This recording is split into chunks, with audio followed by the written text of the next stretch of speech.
G'day, my name's Joel Rasmussen from Fight News Australia, and today, ahead of him making the long flight down to Australia, I'm talking to Mr. Ben Askren. Ben, thank you so much for joining me today. I greatly appreciate your time. You got it. Excited to be here. Excited to be in Australia very shortly.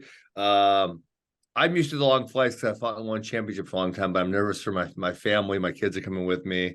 I don't know how they're going to handle it, but we'll find out and we'll be there and it should be fun. Excellent. That perfectly, I did want to ask you about that. Now, I know they're not exactly close, but compared to the flight directly to Australia, Singapore is relatively close. Have you ever been to Australia before? No, it's actually for me, it's the exact same sequence. So when I would fly to Singapore, it was like roughly 15 hours from Chicago to Hong Kong, and then 3 hours from Hong Kong to Singapore. For this trip, I'm going 3 hours to LA or three and a half, and then 15 hours to Australia. So it's actually kind of like the same exact thing. So I know exactly what to expect. I've never been to Australia, and one of my best friends is really upset with me because he lived there for about a decade. And I always plan on going after one of my one championship fights because while Australia and Singapore are not close, it is closer than being in the United States. I never was able to make it down to see him. So he's mad at me that I'm going now. Of course, well, we're going to be happy to have you, and we're glad that you are making the trip. I'm glad I won't be too out of the comfort zone. I wanted to Yeah. talk to you about yesterday. I saw you were given an award. You were kind of acknowledged by your high school or college wrestling. I wonder if you could tell me through that. You were at Mizo Wrestling. Yeah, so I've been in the Hall of Fame for Missouri Athletics for a long time.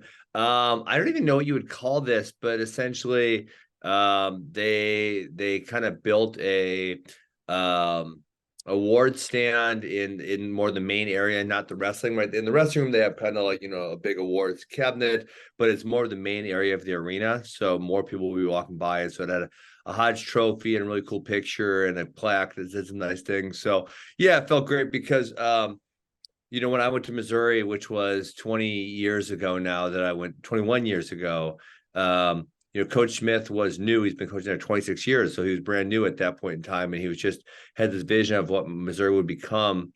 And I was able to help, get it over the hump. And now they've been consistently one of the better programs in America for the last, say, 12 to 15 years. So talking about that, and of course you are the lovely logo in the background there. You're also coaching at the Askren Wrestling Academy. I know that's something that you were doing alongside your fighting career, but now has become kind of the full focus. How is the full-time coaching role? Yeah, it's great. I love it. So we started Askren Wrestling Academy in 2011. So well before I finished fighting. I was kind of in my prime there. But in the beginning, I wasn't coaching there full time. The idea was you started from a high school coach, and my brother was doing one also, and then I would just kind of help out. I love coaching. I love wrestling, and so I was kind of like I was doing a lot of like private lessons with some of the better kids early on, but I wasn't attending a ton of the practices. And then when I retired for the first time in 2017 from one championship, it was like, okay, good. I get to go coach full time now, right? And not worry about fighting and training myself.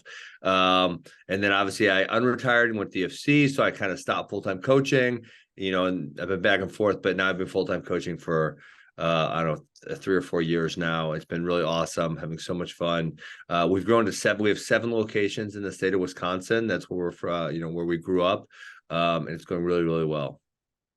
When you're someone who is so, I'm going to use the word enamored with the world of wrestling, you're Yeah. such a part of it. I read your book in the lead up to this. So Oh, much of that book is about kind of your history in the wrestling. Does your perspective change when you become the full-time coach, where you're not just participating, but you're able to watch kind of from that outside? How does doing that change your perspective on the sport? I don't know if it's changed my perspective at all. I think I had a pretty good idea of what we wanted to do when we started. Myself, my brother, my high school coach, I think we all had a very, very, very similar vision of how we thought we would run it. And it's honestly, it's worked out freaking great because we haven't had to change all that much from what our initial vision was. It took some time to build because Wisconsin wasn't the best state, and we are elevating. Now at this point, I got one of my. This is one of my world champ. We had two world champions out of our academy this year. We had one guy who won the 20 unders and one guy who won the 23 under world championships. The NCAA champions. We had a guy at the 17 under world championship. So at this point, we've kind of established ourselves as one of the best academies in the country. We've had guys win pretty much every single term. Probably the only term we haven't had someone win is the senior level world championships or Olympics. And I think that's hopefully that's only a few years away. So you yourself, obviously a ridiculously high level accomplished wrestler. We'll talk about that in a little bit. But now being a coach and coaching people to that, also those great feats, how does that compare? How do those feelings compare to winning it yourself and coaching someone to winning those? Man, it's very similar. It feels so good. I did coach at the collegiate level for 4 years, like kind of when I was cutting my teeth in mixed martial arts. I wrestled for 1 year and I went to the Olympics 2008, and then it was like, okay, I'm gonna transition to fighting. And in those days, my first 3 fights, I think I made a combined like $1,800 or something, right? You just had to get fights to get somewhere else. So I was like, whatever, I don't care. I'll fight whomever. It doesn't really matter to me. But obviously that wasn't paying the bills. And then in 2010, so after, I graduated college in 2007. So 2010, I got to the Bellator tournament and I won all 3 fights. And then I won the title in that. It was like in a 7-month span, so I won in that point in time was big money. I won $100,000 for the 3 tournament fights, made some good sponsorship money. And then I went and won the title a little bit later that year. So I had 4 fights that year. And that was kind of, a little bit when I started going, I got to do this full time, right? I'm good enough at this. I'm the Bellator champion. I should probably stop coaching college wrestling and fight full time.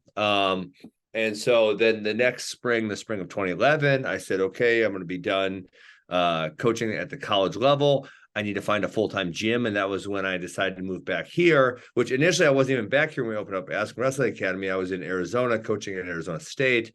But then I had some good friends on the Rufus Sport Fight team. And I visited a few other gyms, but it just felt right to come home, and it felt like they had everything I needed to achieve what I wanted to achieve in mixed martial arts. Talking about that transition, you talk about it a little bit in your book.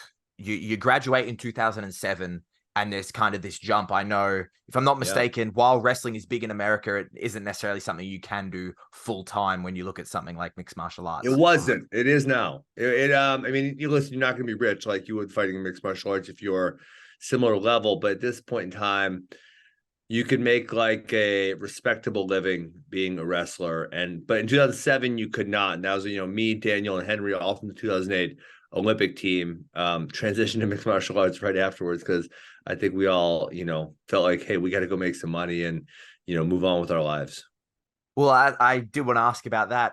You graduate in 2007. You've got your eyes set on the 2008 Olympics.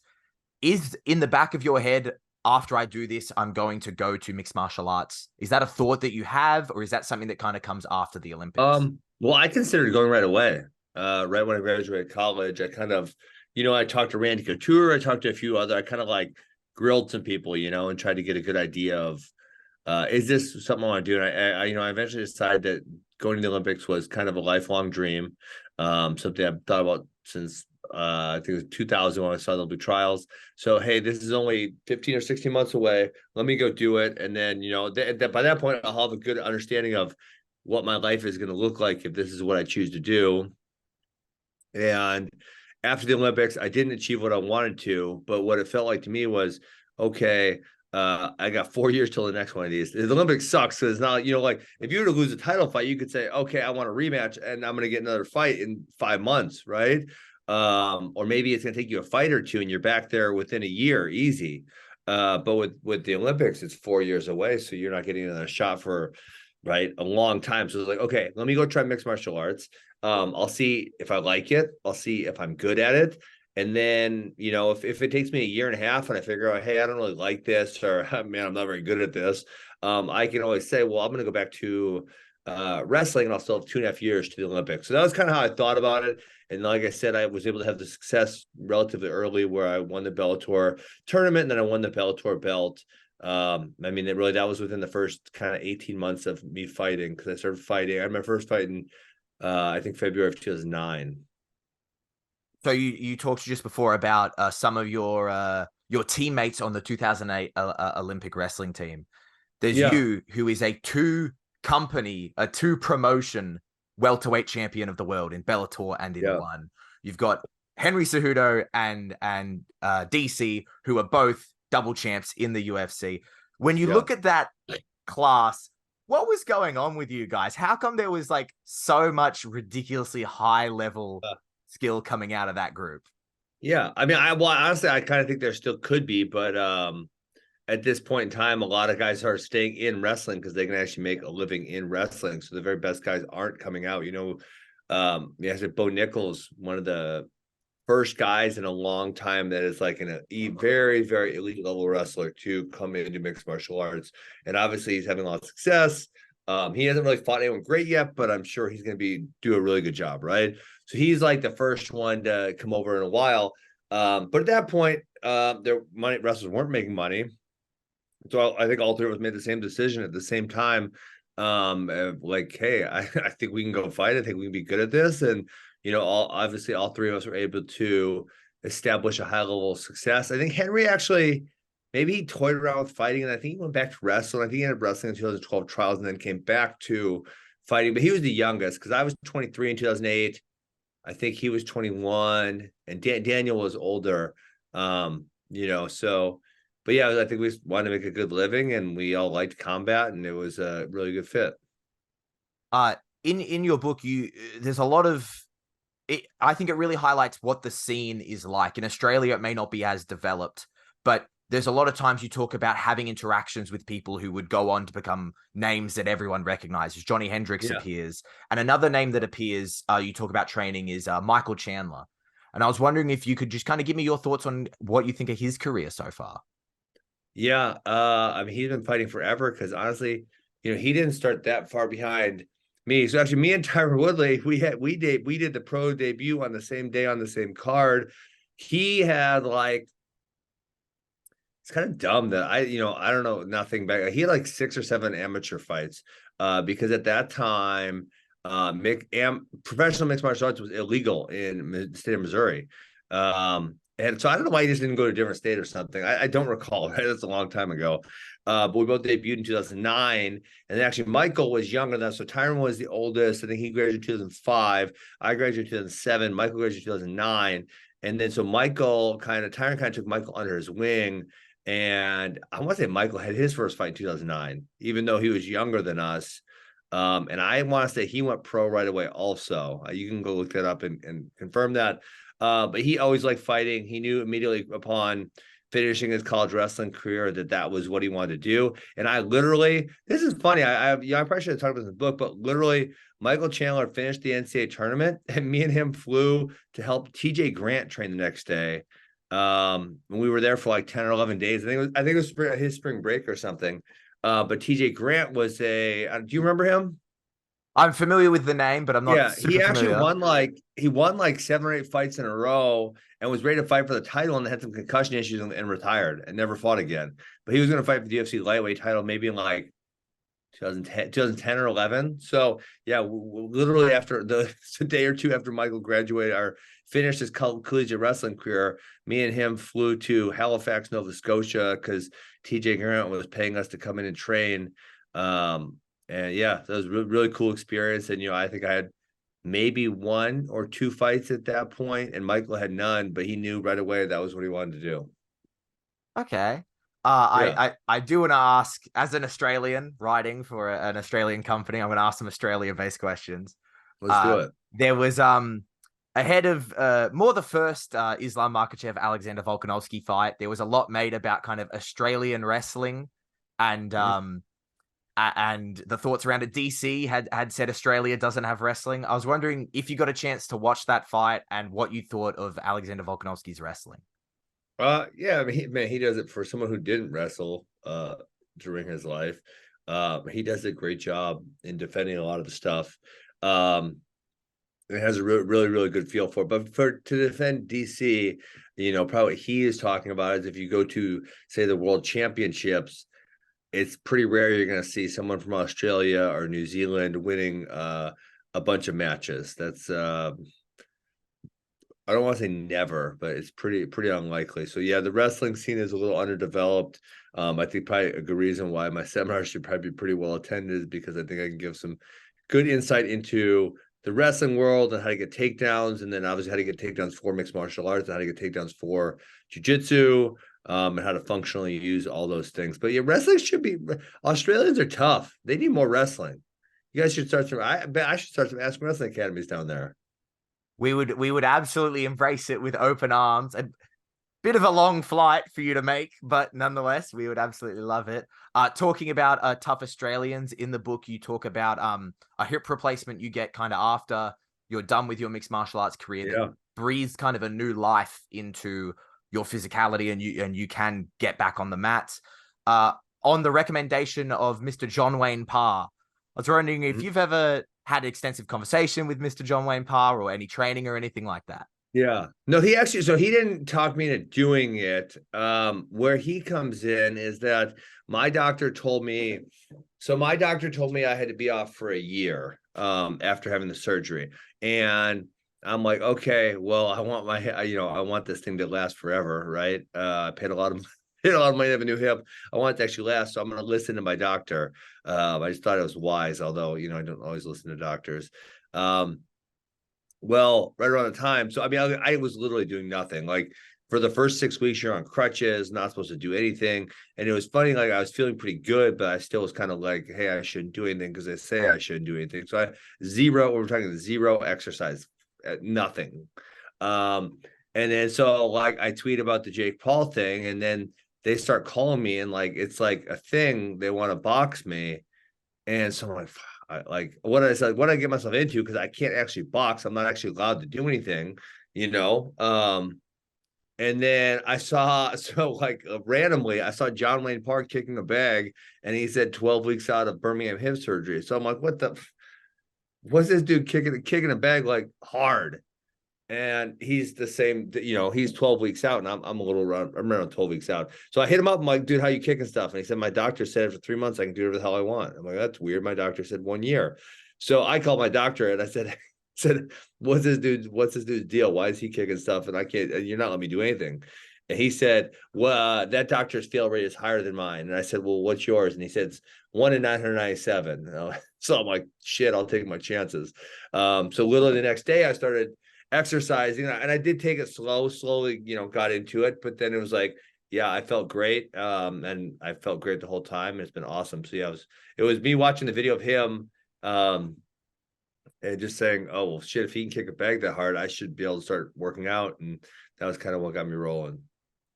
I'm not sure if you saw the news. I only saw it this morning for me, that Bellator has kind of officially been brought Yes. into the PFL. That will be happening. They're announcing that an event will be happening early next year. I was wondering, what are your thoughts on that kind of integration of Yeah. Well, it was a Bellator? terribly kept secret. Everyone's known about it forever. Um, I've known about it for months. So I think it's good. I think the PFL is doing a really good job. They obviously have a different model. They have a small roster. They pay a lot, but they're doing a good job promoting their products. So I think bringing a lot of good fighters from Bellator under the roof is great, because Bellator is not doing a great job with promotion. I mean, honestly, it's always like if I see it, I'm like, oh shoot, a Bellator card's on. Where do I watch it? And it's like it's just a pain in the ass. So hopefully PFL can make them more visible and highlight their fighters, because they do have kind of a handful of really, really good fighters. So yeah, hopefully PFL does a great job with it.